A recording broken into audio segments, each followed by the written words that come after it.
సాయిరామ్. ఇవాళ మనం జున్ను తయారు చేసుకుందాం. జున్నుకు కావాల్సిన పదార్థాలు: 1/2 లీటర్ జున్ను పాలు, 1/2 లీటర్ మామూలు పాలు, మిరియాలు, యాలకులు, 2 కప్పులు బెల్లం తురుము. ఇప్పుడు పొయ్యి మీద ఒక గిన్నె పెట్టుకొని గిన్నెలో సగం వరకు నీళ్ళు పోసుకొని వేడి చేసుకుంటూ ఈ లోపల జున్ను పాలలో బెల్లం, యాలకుల పొడి, మిరియాల పొడి కలుపుకుందాం. మిక్సీ పట్టుకొని షుగర్ వేసుకొని మిక్సీ పట్టుకుందాం. యాలకులు, మిరియాలు, వీలుంటే సొంటి కూడా వేసుకోవచ్చు. వాతం చేయకుండా ఉంటుంది, మంచిది.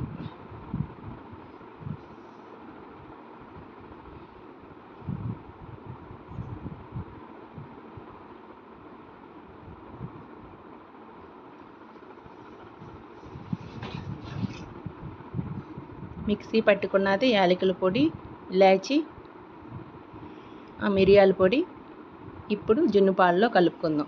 నేను జున్ను పాలు, మామూలు పాలు రెండు కలిపేసి చూపిస్తున్నాను. 1/2 లీటర్ జున్ను పాలకి 1/2 లీటర్ మామూలు పాలు తీసుకుంటే సరిపోతుంది. జున్ను గట్టిగా వస్తుంది. ఇప్పుడు బెల్లం తురుము 2 కప్పులు వేసుకొని కలుపుకోవాలి.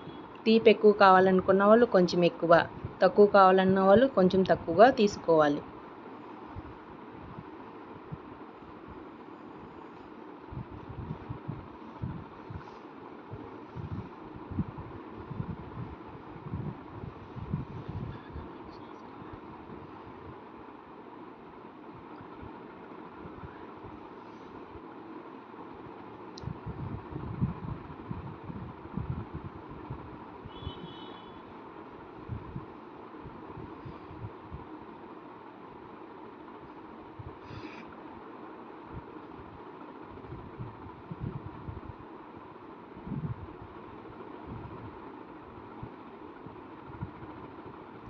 నీళ్ళు వేడయ్యాక కలుపుకున్న మొత్తం ఆ గిన్నెతో సహా దీని మీద పెట్టాలి.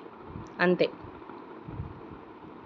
ఒక 30 మినిట్స్ ఉడికిన తర్వాత దించుకొని బౌల్లో సర్వ్ చేసుకోవాలి. జున్ను రెడీ అవుతుంది ఫ్రెండ్స్. ఫ్రిడ్జ్లో పెట్టుకుంటే కొంచెం ఇంకా గట్టిగా ఉంటుంది. అంతే, జున్ను రెడీ.